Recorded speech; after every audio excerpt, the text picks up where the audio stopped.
ऐसे सुख का क्या करेंगे जिसमें आपका दर्शन ना हो? भला वो दुख है, कम से कम आपका दर्शन तो करा देता है। हे नाथ, किसी भी प्रकार से मैं आपसे दूर होना नहीं चाहती, अब आप समझ लीजिए। भगवान कृष्ण मुस्कुराकर बोले, माँ मैं सब दे सकता हूं पर दुख नहीं दे सकता।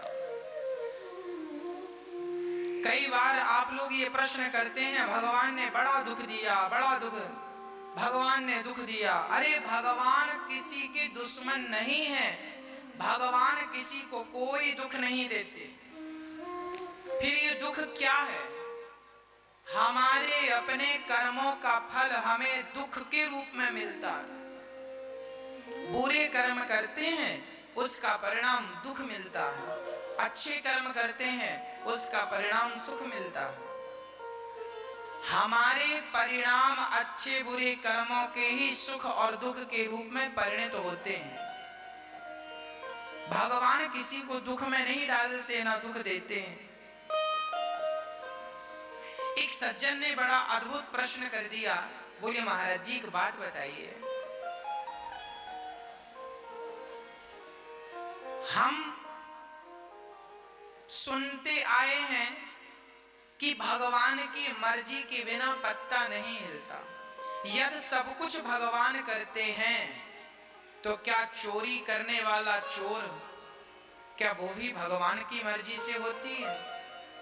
गलत करने वाला व्यक्ति क्या भगवान की मर्जी से गलत करता है?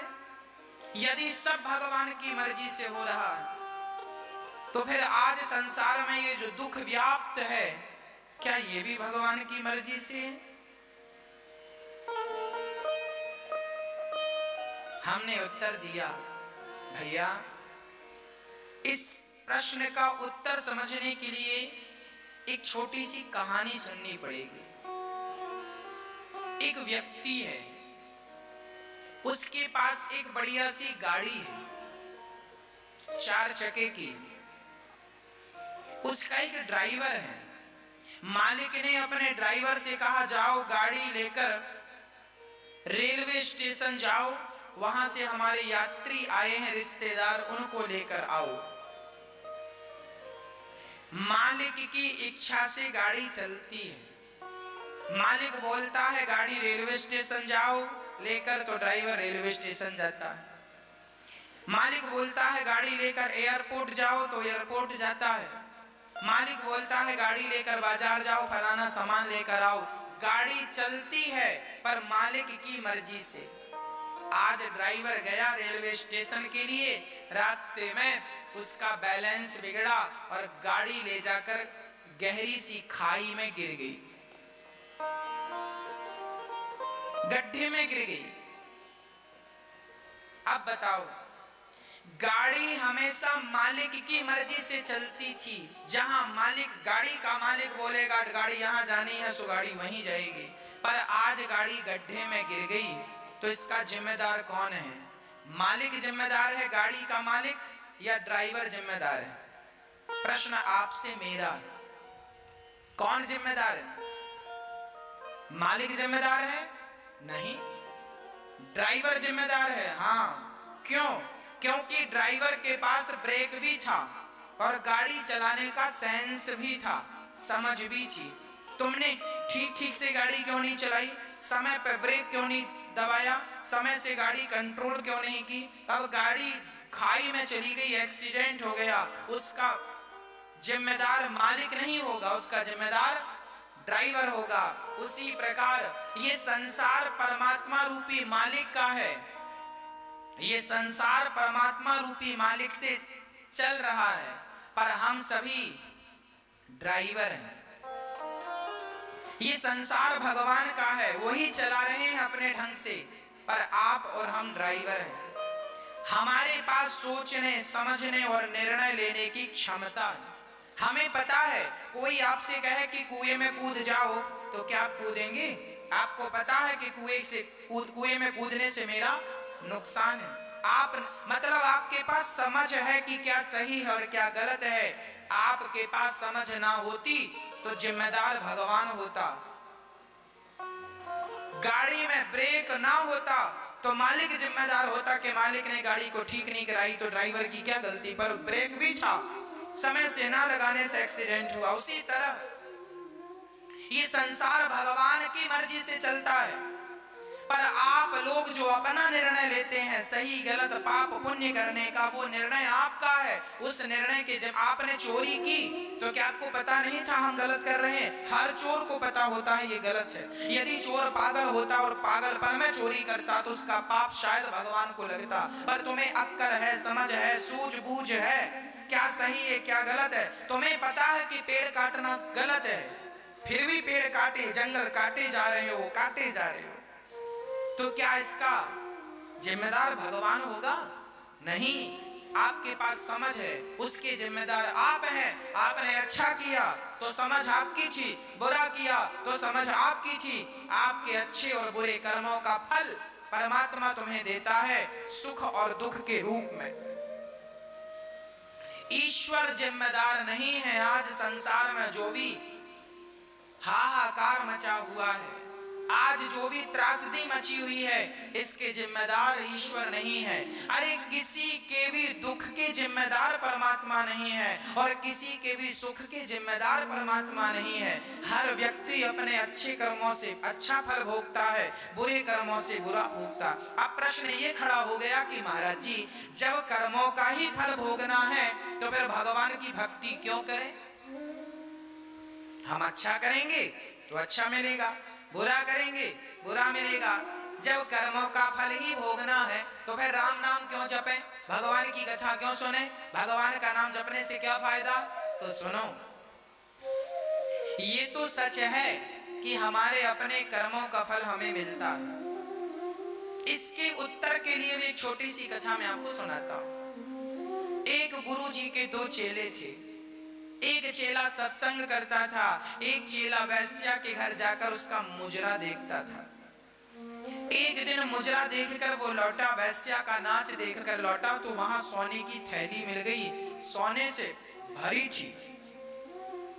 वो बड़ा प्रसन्न हुआ और ये सत्संग करने वाला चेला सत्संग करके गुरु जी के पास जा रहा था कि इसके रास्ते में पांव में बड़ा सा कांटा चुभ गया, कील चुभ गई और पांव को फाड़ती हुई आर पार हो गई।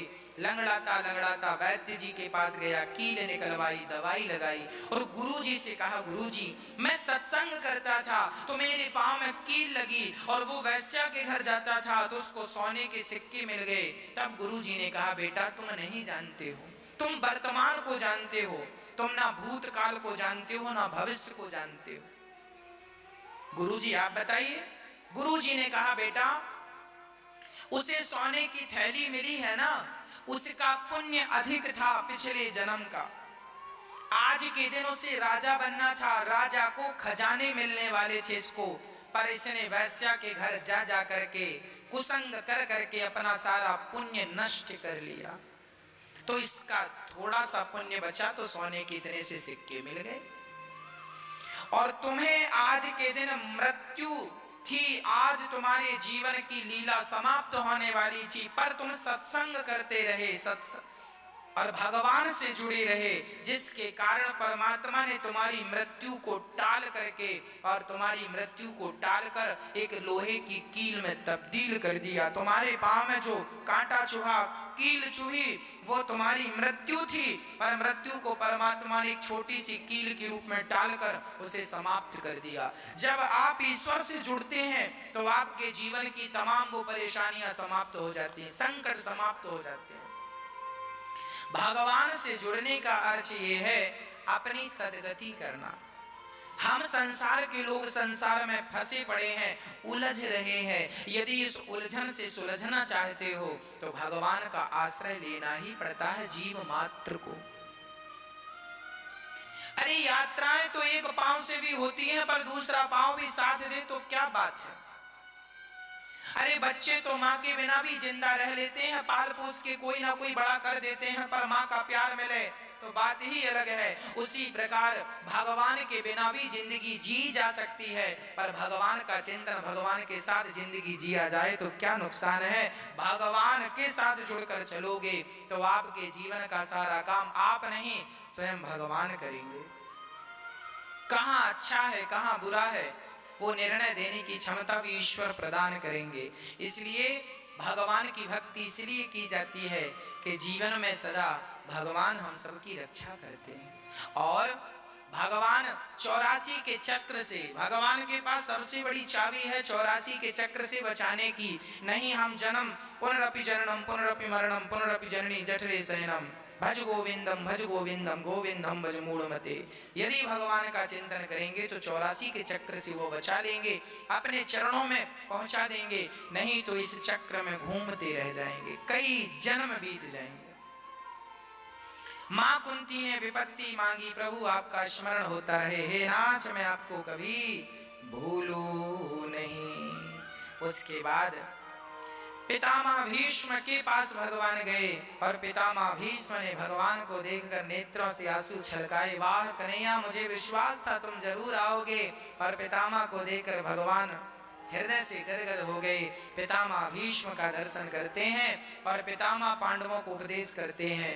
भगवान की सुंदर सी झांकी का दर्शन पितामह करते हैं और कहते हैं, प्रभु मुझे याद है जब आपने मेरी प्रतिज्ञा रखने के लिए अपनी प्रतिज्ञा तोड़ी और चक्का रथ का पहिया लेकर मेरी तरफ दौड़े। आज भी वो झांकी हृदय में बसी है। भगवान की स्तुति की, सूर्य उत्तरायण हुई और पितामह की सदगति हुई।